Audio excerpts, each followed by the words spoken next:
Mint is still $15 a month for premium wireless. And if you haven't made the switch yet, here are 15 reasons why you should. 1, it's $15 a month. 2, seriously, it's $15 a month. 3, no big contracts. 4, I use it. 5, my mom uses it. Are you playing me off? That's what's happening, right?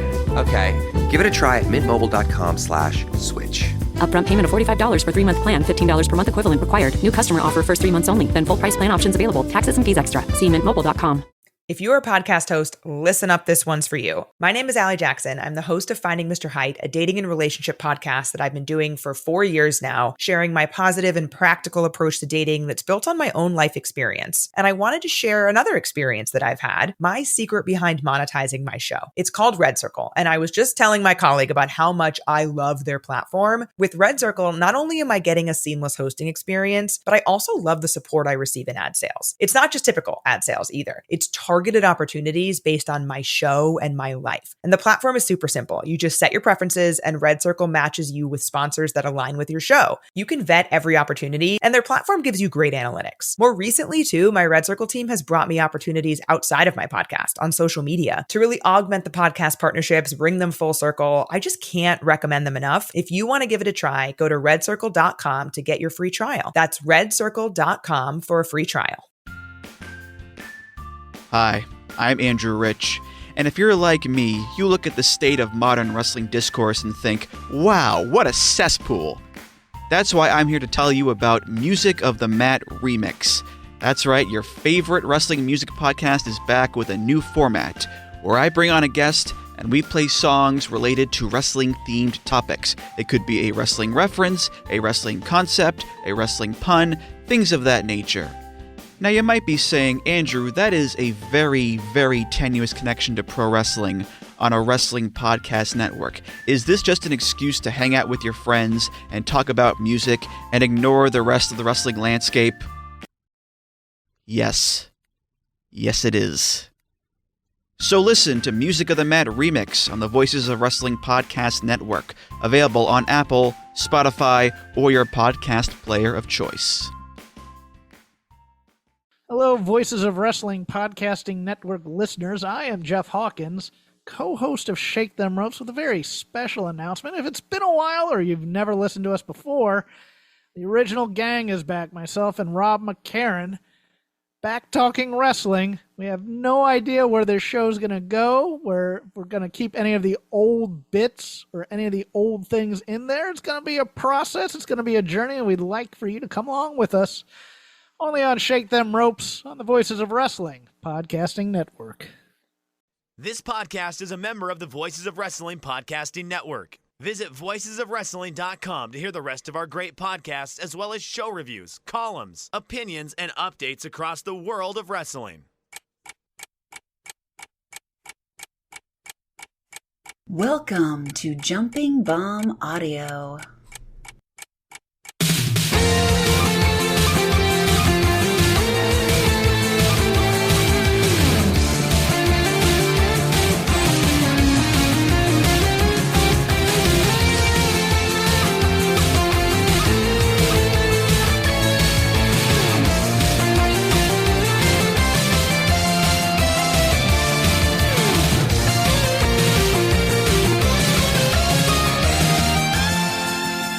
Hello and welcome back to Jumping Bomb Audio, the #1 show all about the world of Joshi Pro Wrestling.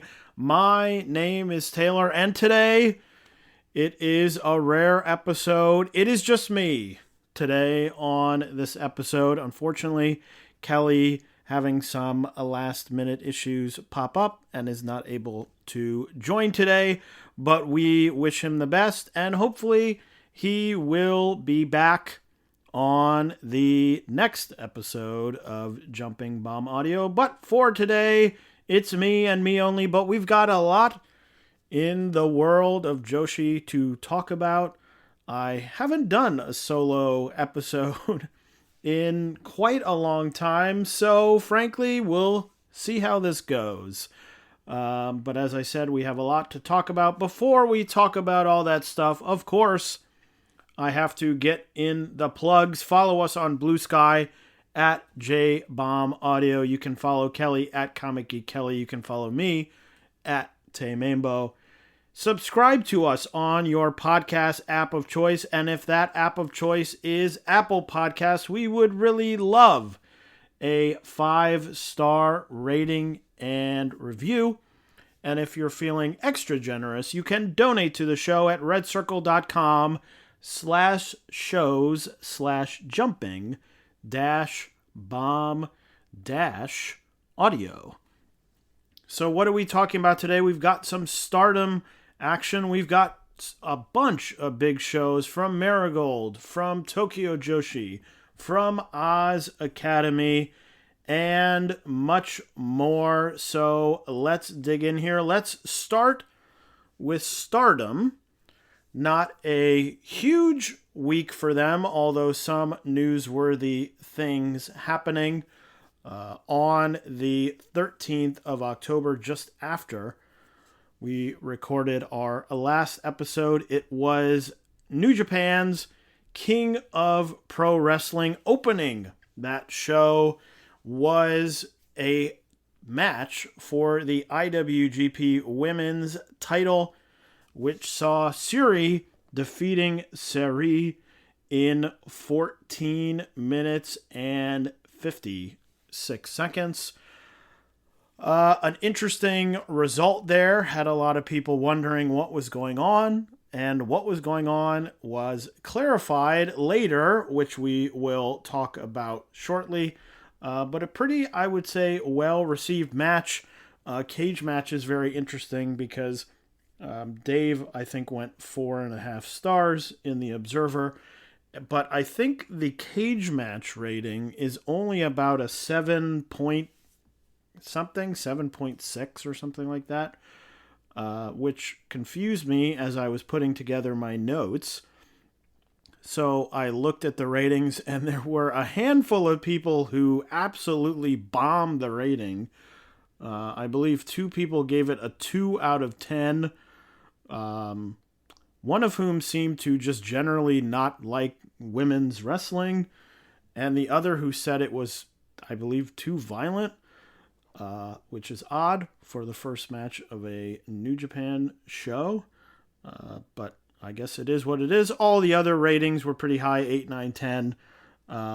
So generally, very well received. Still not sure if the impetus for the match was the attendance for New Japan, or it seems like they just wanted to get the title off of Seri before she made a big move. What else happening in Stardom? Starlight Kid had her 10th anniversary show at Shinjuku Face. Fun show, lots of different wrestlers. Jungle Kiona coming back briefly. The main event saw Starlight Kid teaming with Dragon Kid and El Desperado, as we talked about last week, in a losing effort to Jun Kasai, Kyoko Inoue, and Shingo Takagi. 24-minute match, pretty long, but I thought fun. Certainly, I think from an in-ring perspective, nothing to go out of your way to see, but I thought it was a fun sort of interactions match, some more rare interactions going on. Of course, Shingo back in the ring with Dragon Kid, which was interesting. Seeing Starlight Kid in there with Jun Kasai and Shingo. Had some fun. El Desperado and Dragon Kid both getting unmasked and then briefly switching masks. So if you've ever wanted to see Dragon Kid wearing El Desperado's mask, this is the match for you. It's on YouTube.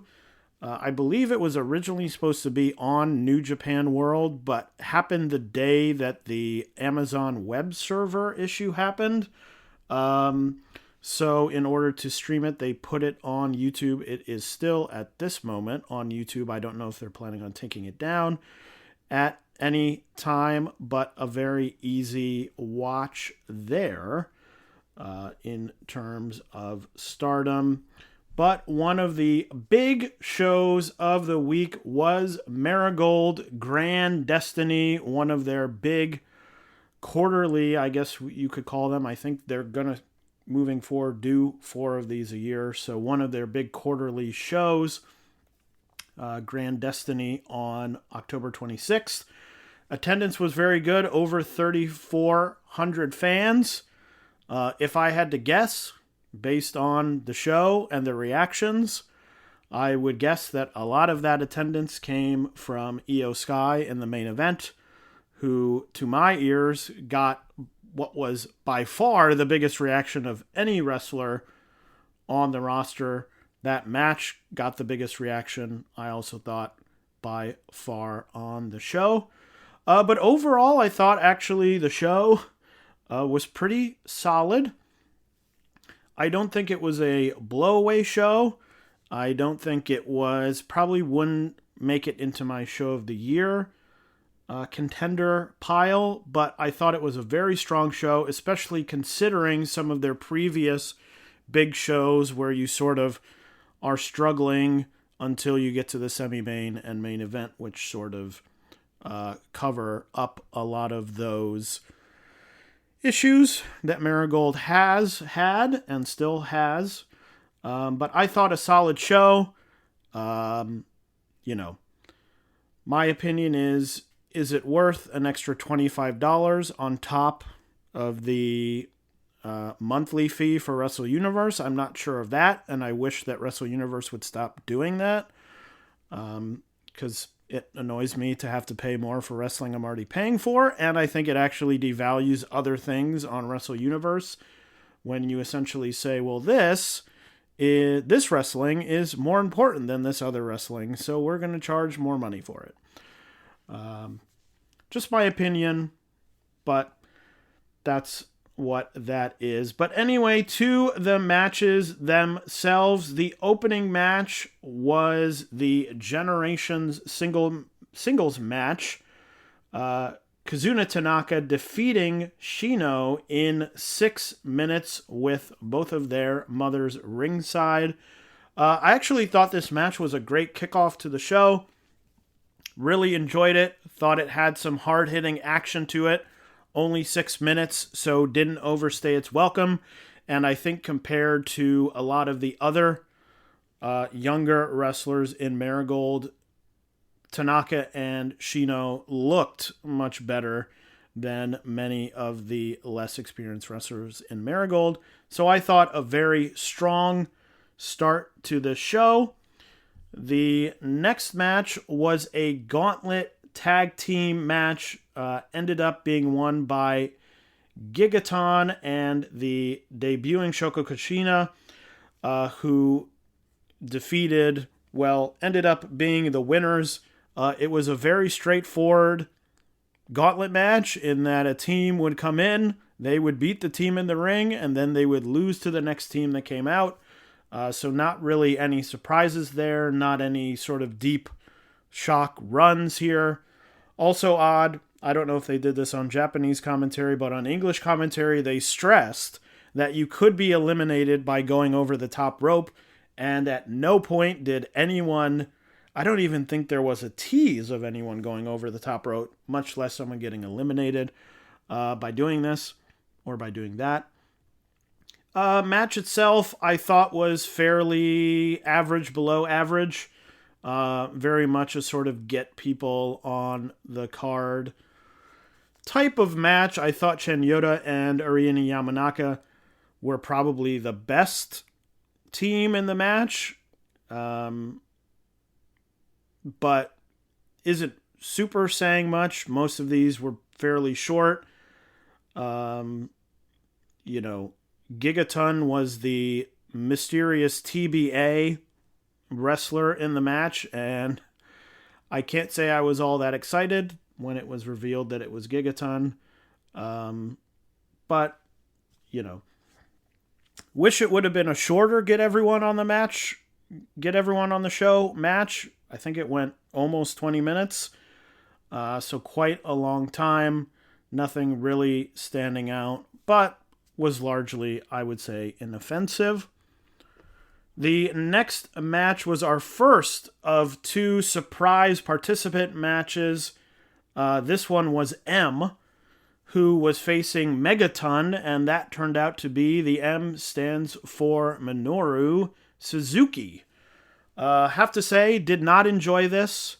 I don't like Megaton, and I have grown fatigued in general of the Minoru Suzuki visiting match that seemingly happens everywhere. I think the last version of this that was any good, and maybe I'm slightly biased because I did see this one live, was Suzuki against Homicide in GCW, which at this point I think might have happened 2 years ago. Just nothing really of any interest here to me. Nothing new in the format. And I don't find Megaton all that funny or rootable or whatever they're going for with her. So, to me, big skip on this one. The next match, the second of the 2 surprise matches, was Seri returning to Marigold to take on and defeat Chikagota in 11 minutes and 40 seconds. Match itself, I thought, was nothing all that great. Pretty average, standard match. Interesting to see Seri back, thinking about her back in Marigold. It really is shocking. I don't know exactly how long. I guess I could look this up. In terms of the exact time that she has been away from Marigold. But interesting for her to come back and me to really have nothing in my head of any sort of excitement for new matches for her. And now looking it up, her last show was January 3rd when she lost the title to Utami. Really, there is no one new in this company that has come in the last 9, almost 10 months that has any interest with me in facing Seri. Felt like she still had a number of matches in Stardom, and we don't know what will happen with the Stardom stuff because supposedly she is, Seri, is supposed to be on the Stardom Korakuen Hall show that is happening tomorrow as we record. I believe it may have already happened by the time this episode comes out, so you may know more than I do at this point. But personally for me, a bit of a bummer to see Seri go back to Marigold, where I think she doesn't have a lot of interesting matchups that I want to see in ring-wise. But we will have to see what happens there. Next match was the first title match of the evening. It was for the Marigold Twin Star titles. Darkness Revolution, Chiaki and Misa Matsui defeating the Magenta duo of Maria and Riko Kawahata. Match went under 11 minutes. I thought it was pretty passable, especially for Darkness Revolution, who usually have a lower floor on their matches. Thought it was perfectly acceptable. Still pretty early in the card, so I think they weren't really trying to hit a home run. But a solid, fine match. As I said, compared to some of these previous big shows that Marigold has had, I think somewhat of an accomplishment that it was solid and passable, as some of these higher-up matches on the big shows have not been good. So there's something to be said for that. The next match was a special singles match. Chihiro Hashimoto defeating Seri Yamaoka in 11 minutes and 34 seconds. I thought this one was really well worked, really solid. I went 4 stars on it. It's about what you would expect from the two of them. certainly from Chihiro. A lot of grappling early in the match. My biggest drawback, my biggest probably negative, the finish felt a bit odd. It felt a bit abrupt. I thought that they would probably build or want to build to some big knockout blow from Hashimoto, the power bombs that she usually gives. She pinned Yamaoka with an interesting pin where she trapped her leg almost in like a submission with the leg with a pin, which I thought was interesting, but it sort of came out of nowhere and made the ending feel very abrupt. And I still think with Sari, they're still trying to build this thing of, she's she's not winning, but she's battling the best. She had just taken on Mayu for the Superfly title and lost that. So she isn't winning, but battling. And the end of the match, that story didn't really come through because it felt like Hashimoto just sort of said, here's a pin I can do that you can't get out of. And the answer was, you're right. Yamaoka can't get out of it. So a little bit of a disappointment there, but I thought the main thrust of the action was very strong, like the grappling. It was a little bit of a change of pace, especially compared to, a few matches before and a few matches after. So always good to have that more sort of technical match in there to have something a little different than what was coming up.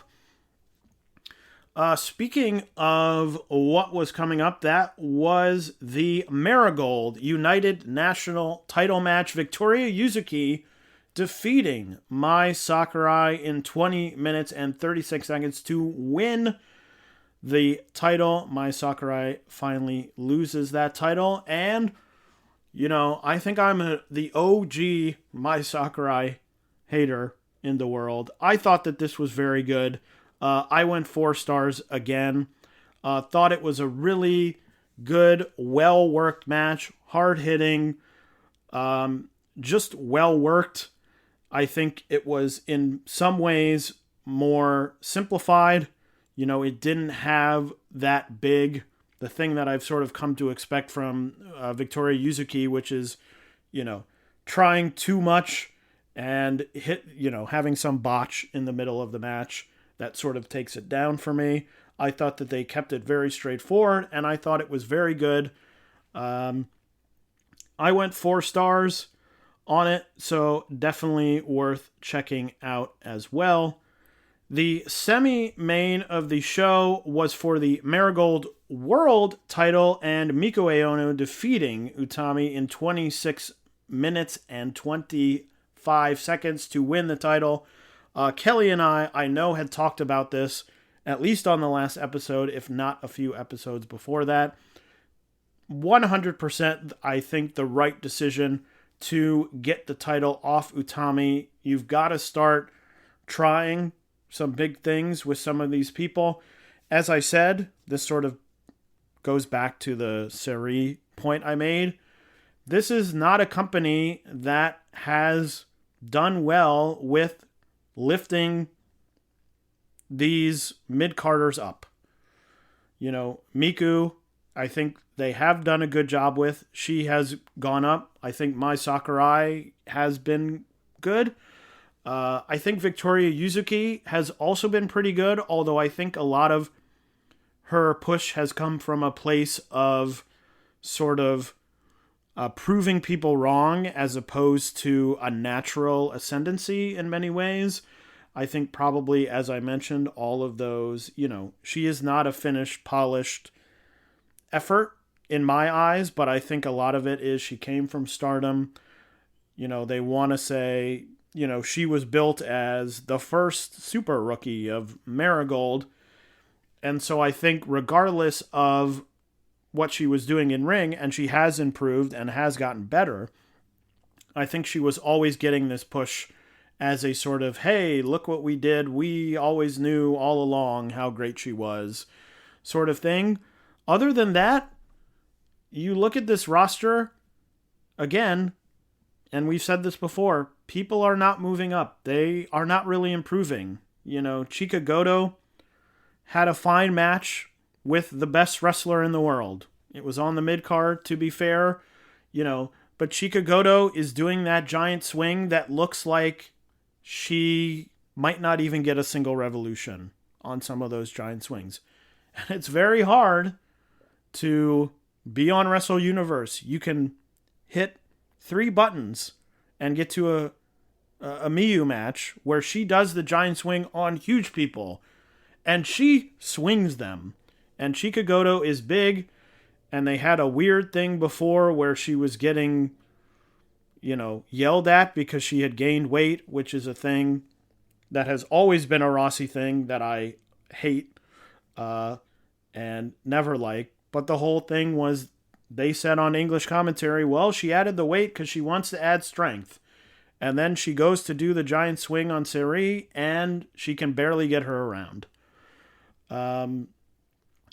I think a lot of these people are not improving at the rate that they need to be in order to really help this company. I think that Rossi took a big shot in signing a lot of people who had potential and were not quite there yet. And I think of the people he signed, almost all of them have not gotten close to that potential for one reason or another. We'll see, but it is good to have Miko. You need to try and make a new star, because the biggest story coming out of, 2 of the biggest stories coming out of this show are Io Sky, who doesn't wrestle for you, and Seri, who could leave again at any moment. Unless it comes out that she signed a big contract with Marigold after this recording. That is your big story. Miko is one of the big stories, but not really the biggest story by far on this show. And this match, I thought it was good. Didn't think it was great. I know that just from checking briefly, I believe online it's been very divisive. I went another 4 stars. I thought it was good. I thought for the position on the card, what they sort of needed to do, I thought it probably should have been better. So in this case, it's a bit of a disappointing 4 stars as opposed to something like Hashimoto Yamaoka, which is like, this is 4 stars, great. Utami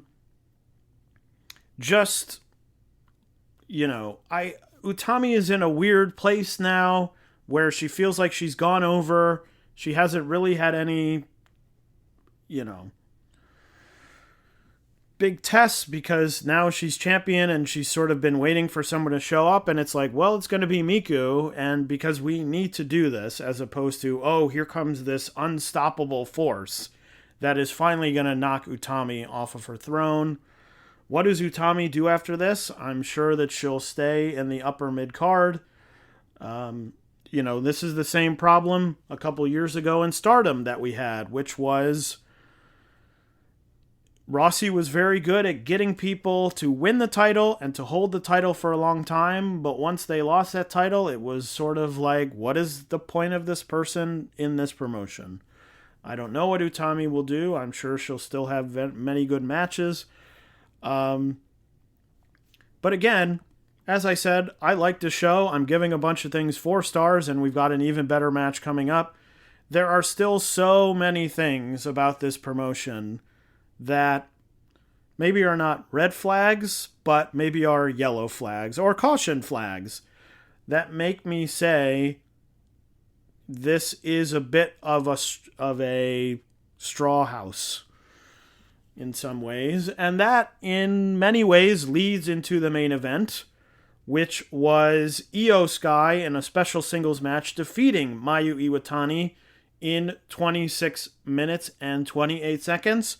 And as I said when this match was announced, fantastic match. I went 4.5 stars. It is what you would expect from these 2 wrestlers, 2 of the top Joshi wrestlers of the last 10, 20 years, if not longer. The English commentary was pushing that these were the two greatest of all time in Joshi. I'm not sure I would go that far, but two excellent wrestlers, two wrestlers who have a history. I thought this was excellent. I thought it was, high flying, hard hitting, everything you need, well worked, interesting, take your breath away sort of stuff. 4.5 stars. But again, the show ends, and who's on top? Io Sky, a WWE wrestler who's turning right around, getting on a plane, and will not be seen until maybe the next show. And your finishing image is this great wrestler, an all-timer that you brought in, and she's losing in the main event. To me, I think Io probably drew a good portion of this house, like I said, based on the reaction. Io Sky came out, she looked like a star, and the fans treated her like a star. The fans were pretty quiet for most of the evening, so quiet that they mentioned it on English commentary. I don't remember who it was on English commentary, but someone went, "Oh, the fans have been quiet all night, but Io Sky, the star, is here, and it has the fans behind her." And that is a red flag to me. I think there were also some cheers for Mayu. I think people were into the match. They were excited for the match. That's great. But I'm not sure if you take this match off the top and your main event is Miko against Utami, I'm not sure what your attendance is for this show. Again, great match. Has nothing to do with the two of them, but feels a little bit like wallpapering over the holes in your room that you say, "Oh, it looks beautiful," and the minute there's a stiff breeze, that wallpaper's going through that hole. Mint is still $15 a month for premium wireless. And if you haven't made the switch yet, here are 15 reasons why you should. 1, it's $15 a month. 2, seriously, it's $15 a month. 3, no big contrast. 4, I use it. 5, my mom uses it. Are you playing me off? That's what's happening, right? Okay, give it a try at mintmobile.com/switch. Upfront payment of $45 for 3-month plan, $15 per month equivalent required. New customer offer first 3 months only. Then full price plan options available. Taxes and fees extra. See mintmobile.com. Hey, it's Austin James. If you're like me, trying to live your best life while living with diabetes, you can relate to worrying if you're doing a good job managing your diabetes. I use the Freestyle Libre 3 Plus sensor to get real-time glucose readings and see the impact of every meal and activity to make better decisions. The Freestyle Libre 3 Plus sensor can help me live life with diabetes on my own terms, and it gives me more time for the things I love, like being a dad and a musician. Now this is progress. Learn more at freestylelibre.us. For prescription only. Safety info found at freestylelibre.us. So, again, a show I really liked. I think everything starting with Hashimoto Yamaoka is at least worth seeing. Even, the Miku Utami match, which I thought was slightly underwhelming, but was still very good. But it is not a show. Kelly and I have talked a lot about Marigold on the show. People know our opinions. It is not a show that I leave thinking, wow, they had these issues and they're starting to solve those issues.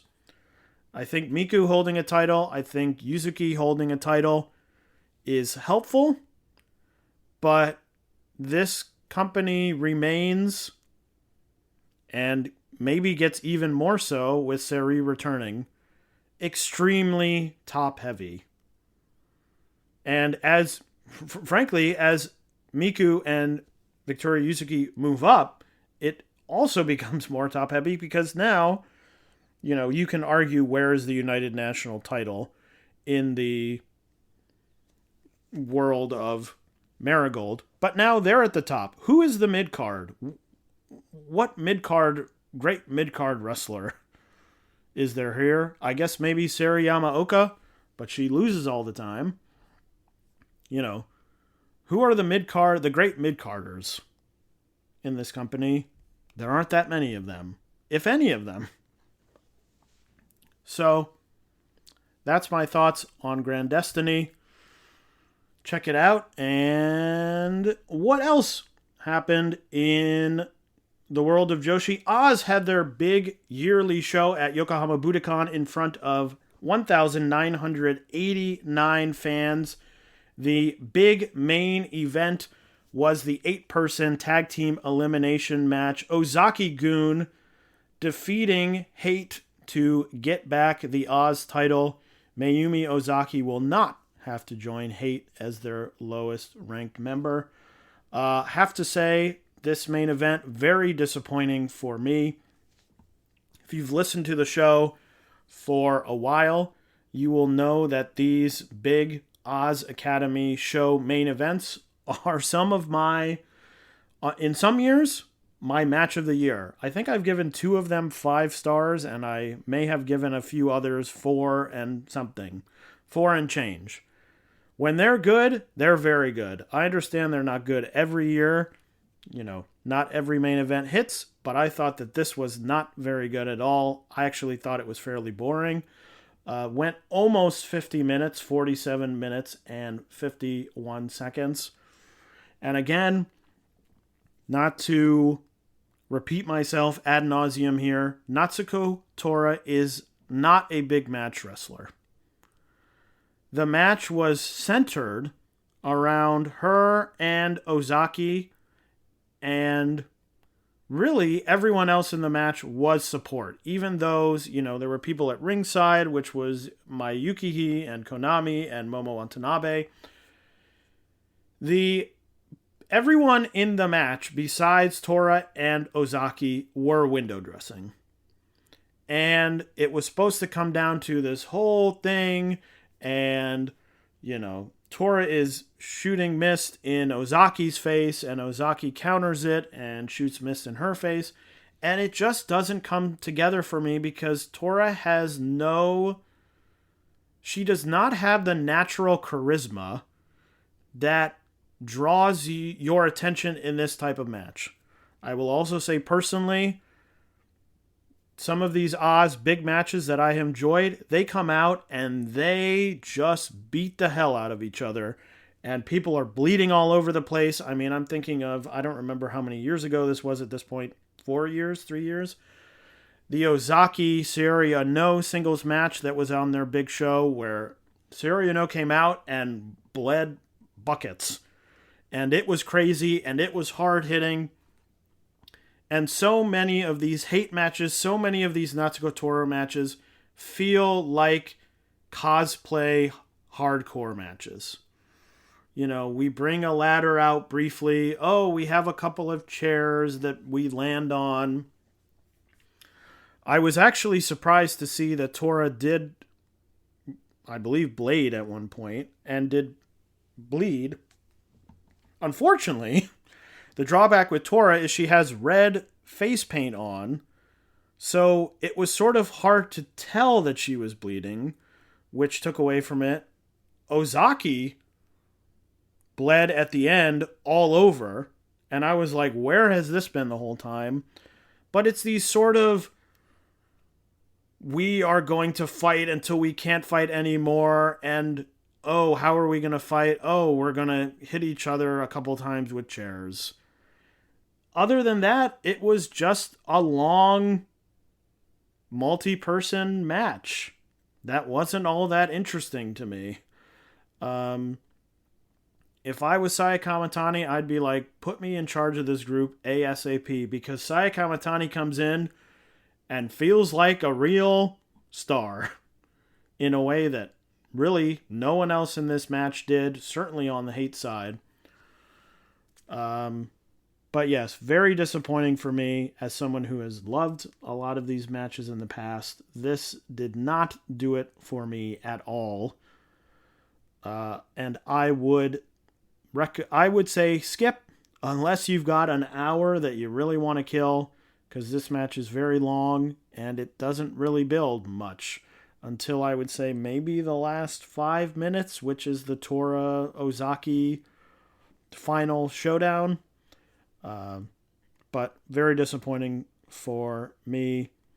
Hopefully next year Oz will not have Hate involved and can put together one of their classic great matches at the big show. Tokyo Joshi also had a Korakuen Hall show, Additional Attack, on October 18th. 719 fans. Pretty solid number. Won't run through all of these matches. I thought the show in general was fine. Didn't go higher than 3 3/4, which was for the main event. But I thought that there was a lot of solid stuff here, but nothing that really blew me away. One thing I have to say, we had another DDT Ironman Heavy Metal weight title match here with Kiryu retaining the title. My opinion, I'm good on these matches. I don't need any more. We've had them on about 7 consecutive bigger shows here, and they aren't all that interesting to me. It's very odd to me, these matches where it's like, it's the Iron Man Heavy Metal weight title, and the match just happens, and the person who has the title just wins and keeps the title.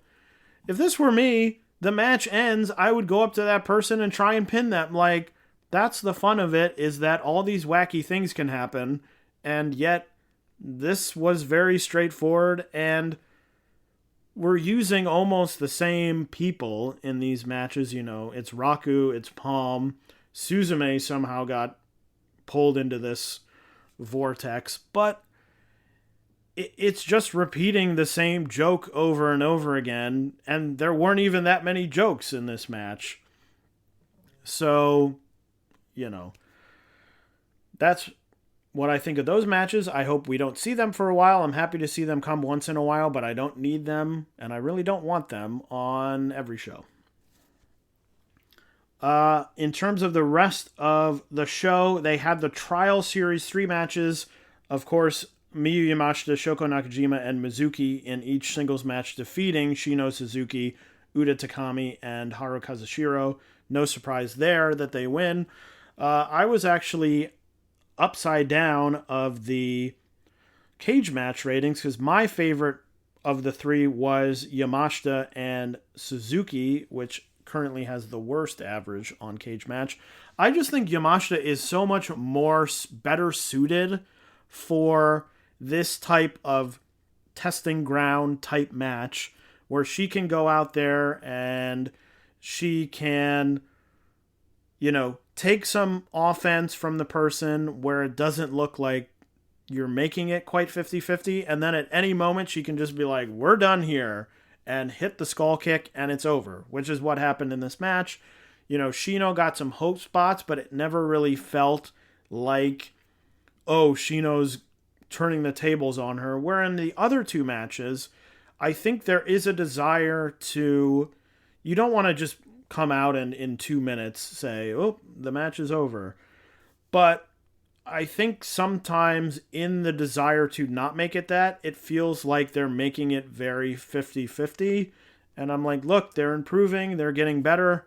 But, you know, Mizuki sort of going 50-50 with Haru for 9 minutes is a bit odd to me, where Yamashita can take in the offense. She has the personality, she has the character to sort of be like, okay, we're going to have a slugfest, and then at the end, I'm just going to wipe you off the face of the earth. So that was my favorite match. I didn't think any of them were bad by any stretch of the imagination, but I thought they were pretty standard sort of veteran rookie matches, except for the Yamashita Suzuki one.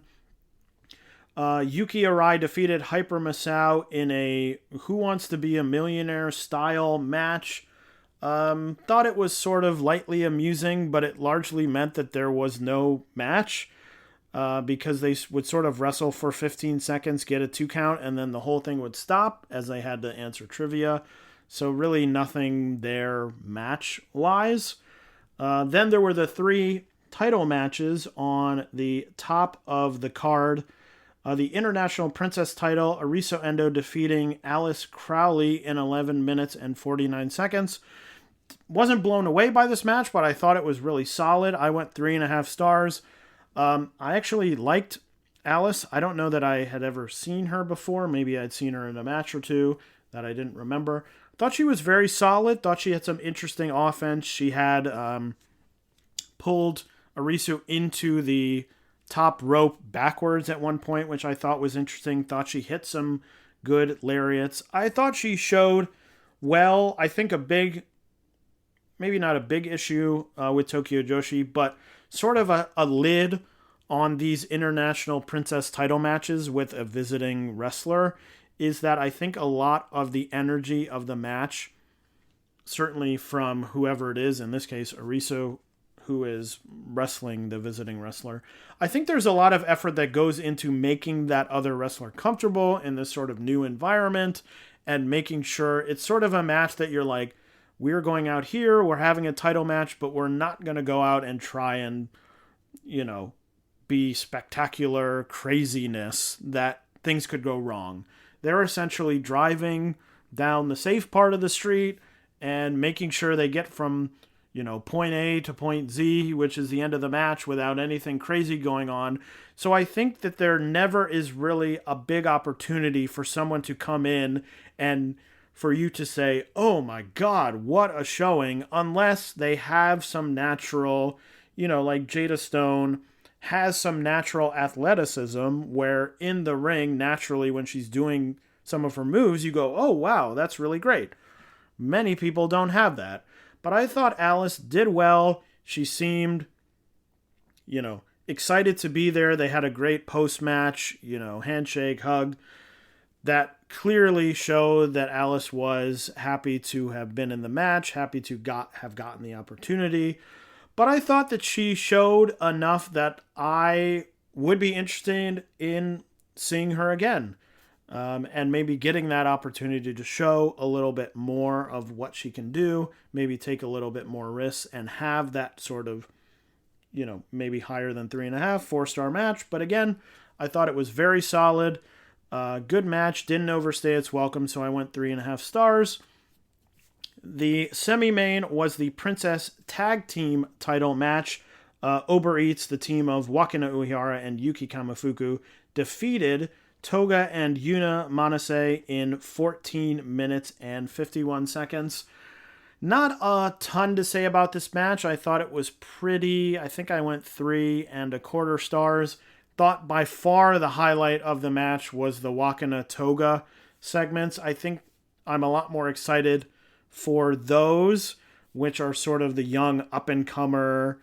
Even if they're not, there was no sequence that blew me away or I thought, oh, that's an incredible thing for them to do. But I thought it was solid and I thought it showed a lot of potential as opposed to the Yuki Yuna stuff, which is like, okay, you're veterans. I know what, we know what we have there by and large with the two of you. Whereas Wakina and Toga, I think there's a lot of potential on both sides there. And you can see a little bit of it when they face off against each other. So I thought it was fairly average match, but happy to see sort of two of those middle younger wrestlers getting this opportunity to show a little bit more. And then the main event of the show was the Princess of Princess title match. Miyu Watanabe, her first defense of her second reign, defeating Yuki Aino in 17 minutes and 49 seconds. I went 3.75. It looks like I'm a little bit lower than the average. The cage match is 8.45, so around 4.25 stars.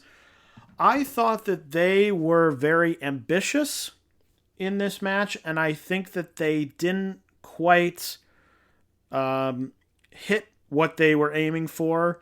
I think a large part of that was there was a lot of the match that was focused on sort of these shoulder tackle battles, and the story that Yuki is one of the rare wrestlers in Tokyo Joshi that in some ways does match up well strength-wise against Miyu. The only issue is I think that Tokyo Joshi still, the in-ring stuff has gotten a lot better than it was many years ago. I still think they work fairly light in sort of the spectrum of all Joshi wrestling as we think about it, which is not necessarily a problem, but I think it created a little bit of an issue here where the story of your match is like, we are two fierce opponents and we're slamming into each other and we're going to knock each other down.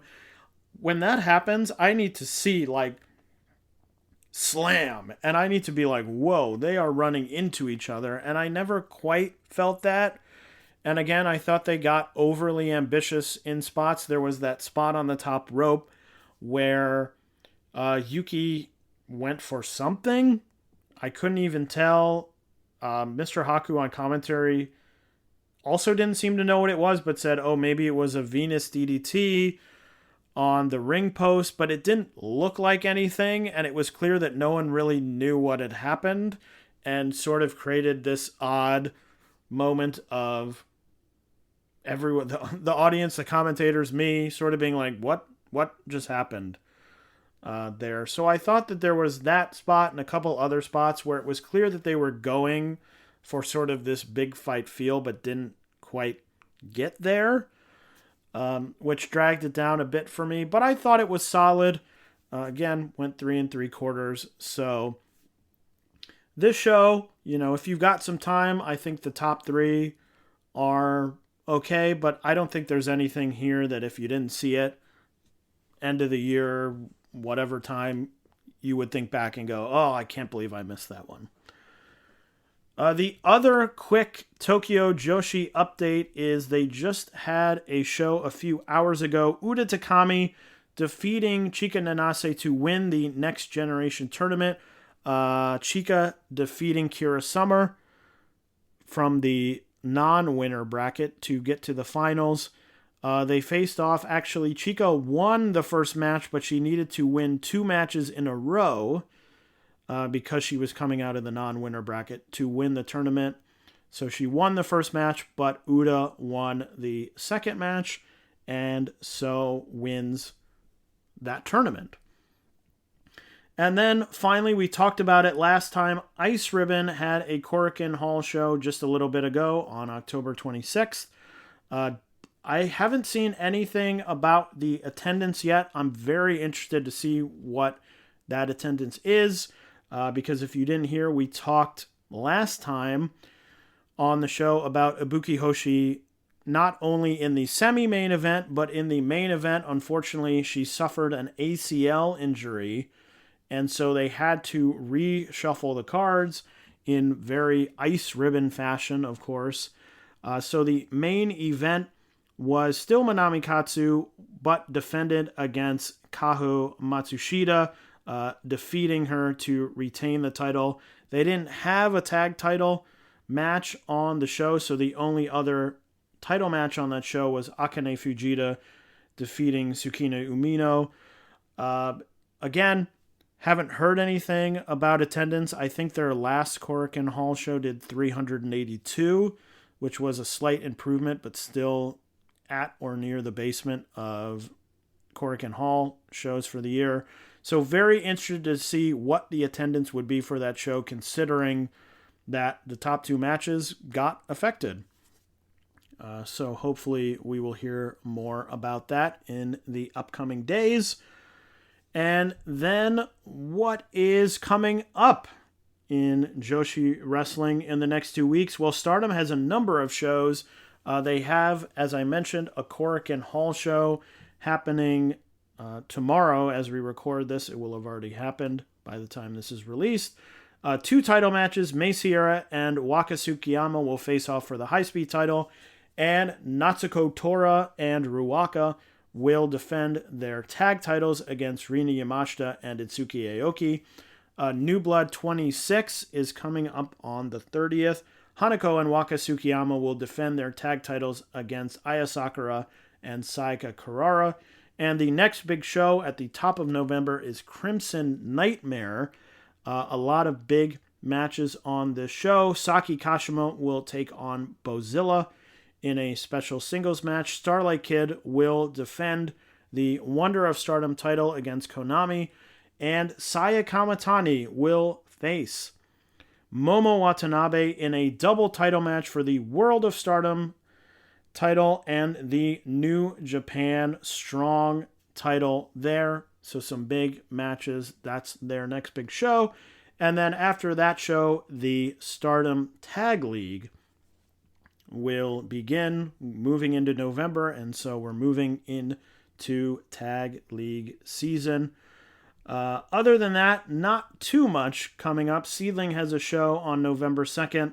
Oz has a show on November 9th, and Tokyo Joshi has another Korakuen Hall show on November 9th. They had announced the challengers before the last Korakuen Hall show, I think to drive up the interest, but 3 title matches.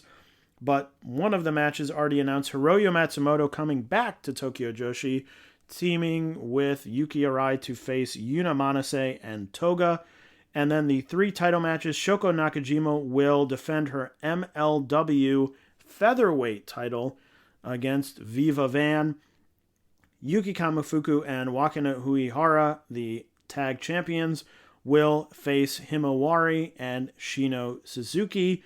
And Miyu Watanabe will face J-Rod, former American Gladiator, for the Princess of Princess title. So not a huge card, but some interesting title matches there.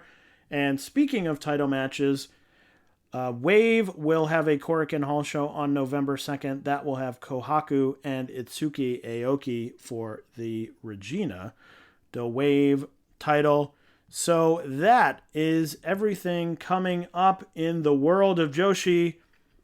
This has been Taylor by myself here on Jumping Bomb Audio, hoping that next time we talk, Kelly will be back. But until then, enjoy Joshi Wrestling and see you later. Mint is still $15 a month for premium wireless. And if you haven't made the switch yet, here are 15 reasons why you should. 1, it's $15 a month. 2, seriously, it's $15 a month. 3, no big contracts. 4, I use it. 5, my mom uses it. Are you playing me off? That's what's happening, right? Okay, give it a try at mintmobile.com/switch. Upfront payment of $45 for 3-month plan, $15 per month equivalent required. New customer offer first 3 months only. Then full price plan options available. Taxes and fees extra. See mintmobile.com.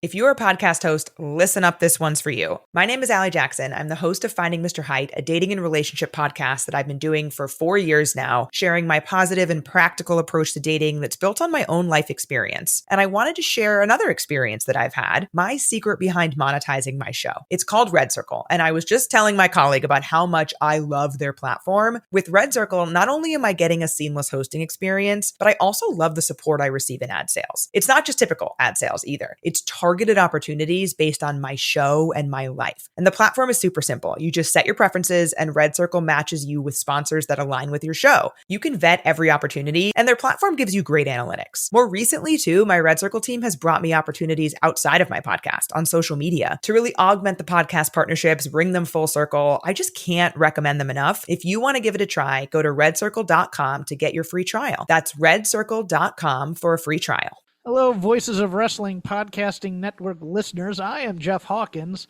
co-host of Shake Them Ropes, with a very special announcement. If it's been a while or you've never listened to us before, the original gang is back. Myself and Rob McCarran, back talking wrestling. We have no idea where this show's going to go, where we're going to keep any of the old bits or any of the old things in there. It's going to be a process. It's going to be a journey, and we'd like for you to come along with us.